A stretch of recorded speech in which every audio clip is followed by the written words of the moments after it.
Back down with the tide, passing the magnificent clinker-built dayboat with its everlasting two-stroke seagull puttering, spluttering and exuding blue smoke. I'm heading for Tollesbury, home of the weirdest mud berths on the east coast. Is that it?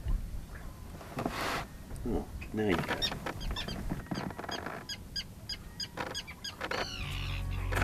Down around the back of Osey Island, the mudflats are only covered for 3 hours at high water, yet there's a fleet of kestrel dinghies having a race.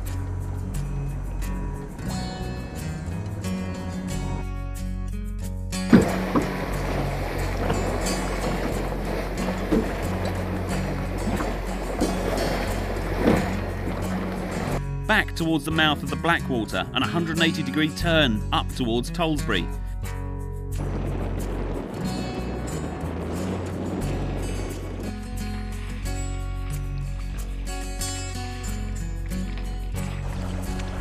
This is the Christian sailing school, all out having jolly good God-fearing fun.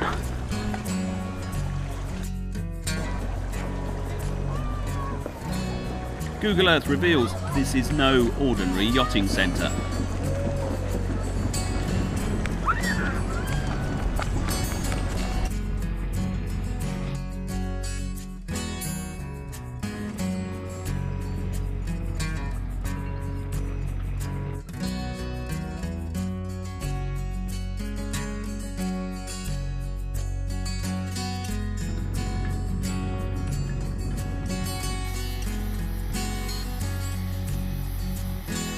My mud berth for the night is number 9.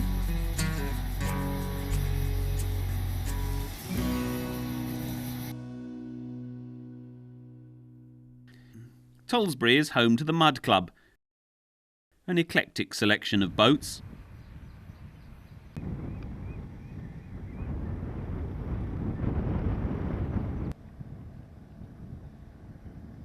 It's a place where before taking to the walkways you have to pass a wheelbarrow test. Not really. And boat owners develop a strange way of walking, feet dead parallel and slightly apart.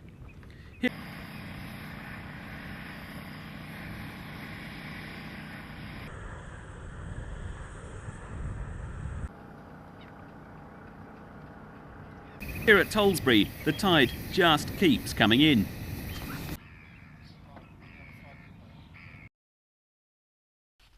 Time to head for the shore before I'm stranded with the boat. The old lightship is now home to a Christian sailing school.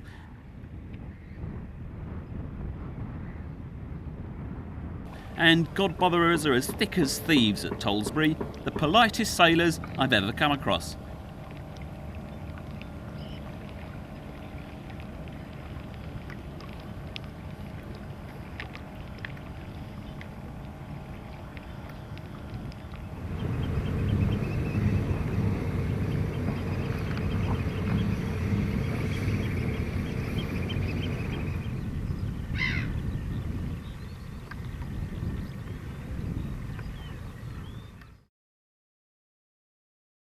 Their dinghy park is underwater,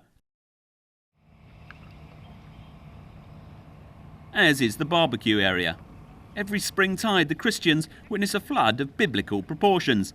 It must strengthen their faith in some way, I reckon.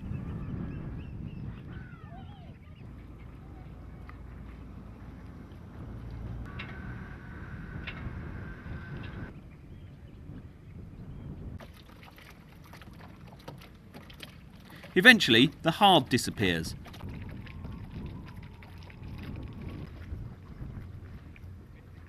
Wise car owners retreat and the advancing tide penetrates right up the road.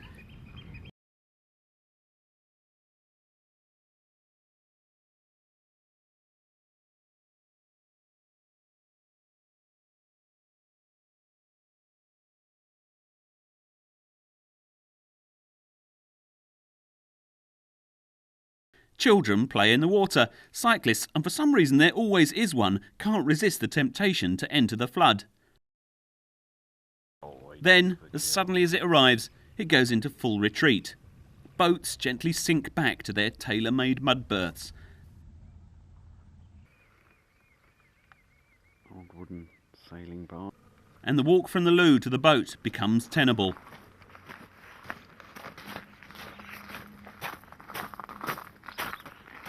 It's still one of the most entertaining of the trip so far. Look at that.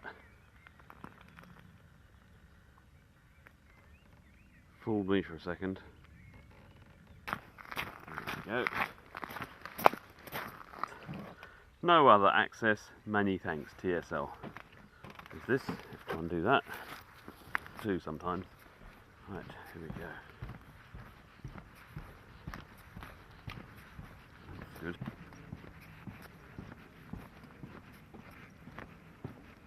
There's another bridge here, and underneath the bridge, like a kind of troll, the carcass of a boat, a yacht. Like to see it sail. Walking along here, you develop a funny gait because you put one foot on one plank and one foot on the other plank. And my guess is that the members of the Mud Club, after a weekend, they kind of walk with this funny parallel gait. You can't really walk normally. So.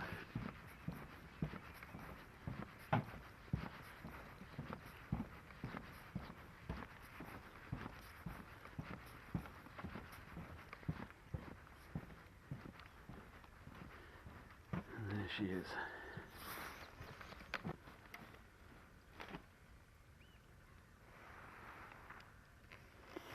Opposite is a Hirondelle. I'd like to have a go in one, see how they sail, but not one with that much weed on the bottom. I'd rather sail one with this.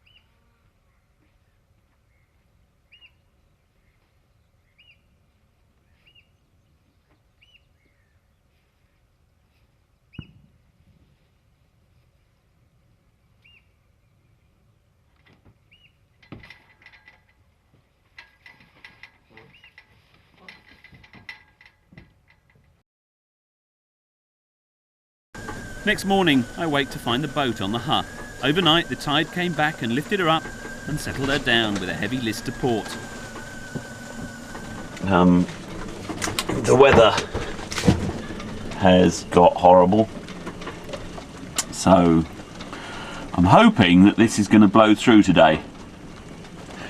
No sign of it yet. It's just one of those wet days. There's an upright. There's the angle of my boat. It's not much, I don't know, 15 degrees. Still makes life a bit uncomfortable down here.